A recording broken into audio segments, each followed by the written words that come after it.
What's up guys, Holding Atlas with you here, bringing you Eden Zero, Chapter 18 review, titled Winds of the Highways. Howls. This chapter was super insane. It starts off with Shiki fighting the ninja guy, or the assassin I should say, and they fight it, and it was a pretty good fight.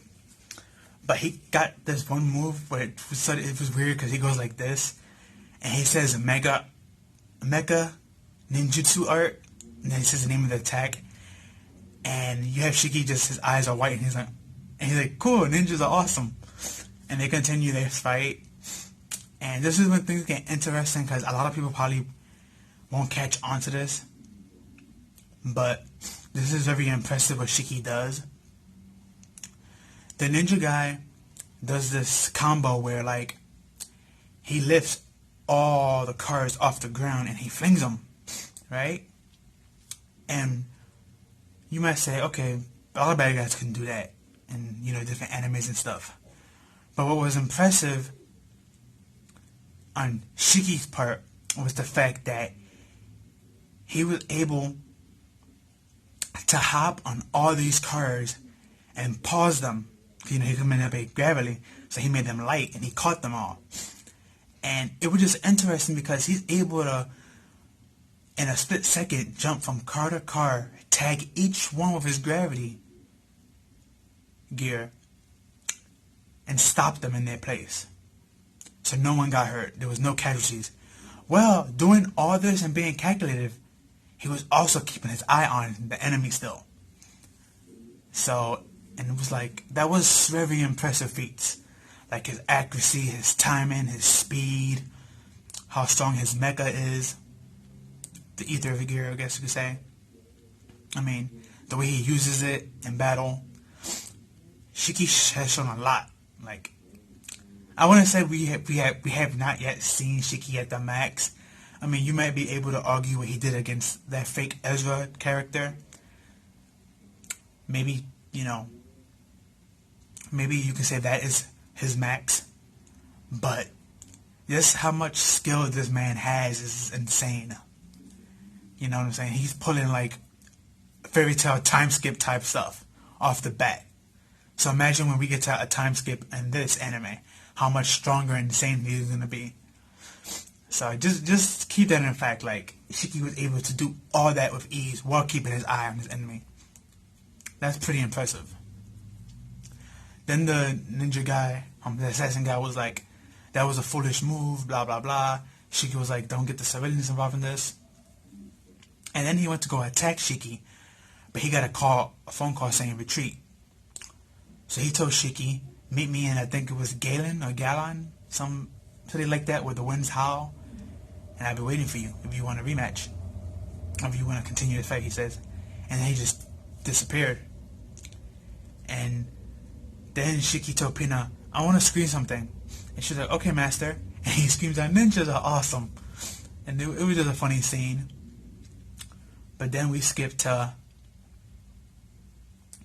oh yeah, and before I get to this part, I also want to mention that Lavella Christie, the Wendy of this season, of this series, she was like hugging Natsu. She was hugging Shiki and stuff, and she was like, thank you. And Shiki was like, who are you again? And she's like, well, I want to leave now, put this on my B cube. So, which that's going to be important for later on. Remember that. She's going to put this whole scenario on B cube. So, but Shiki goes back to the girl, and he's waiting.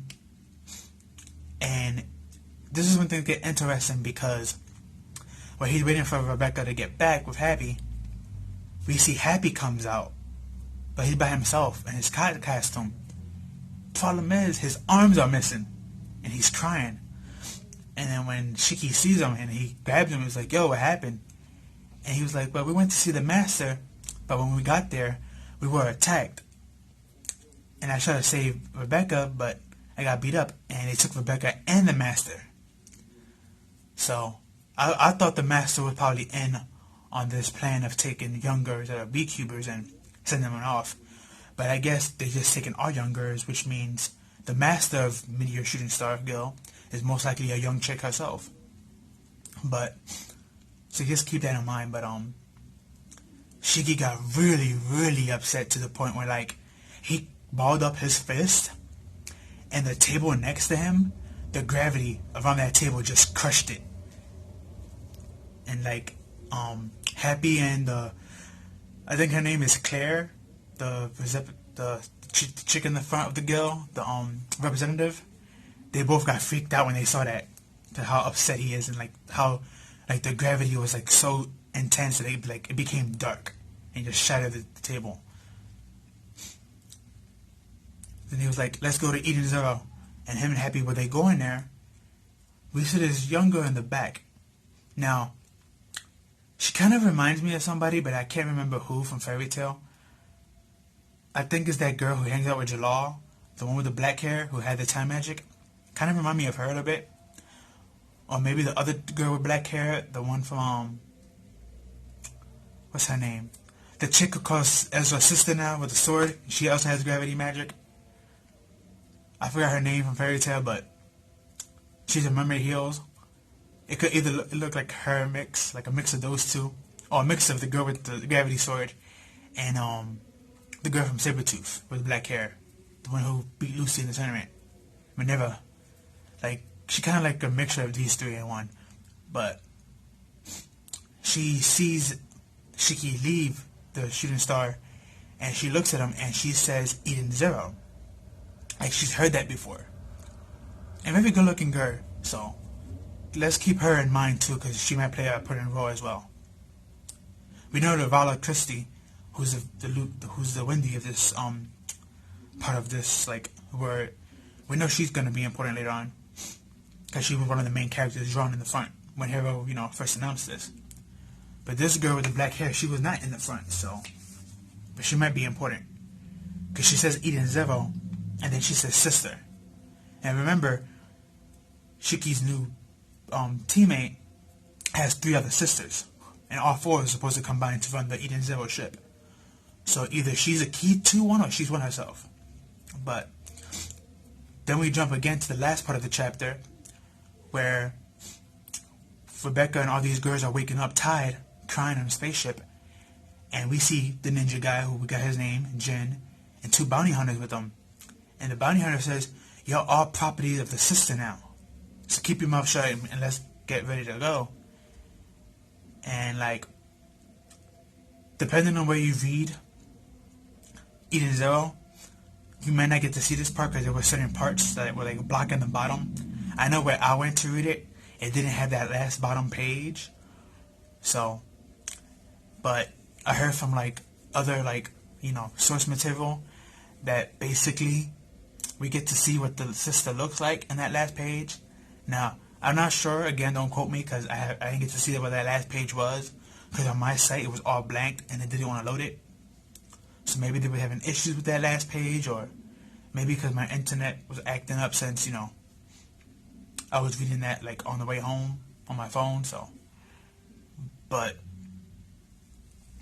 either way, like, that was the end of the chapter, and it was pretty impressive to know that one of the sisters that Shiki needs is probably evil. So he's probably going to have to fight her.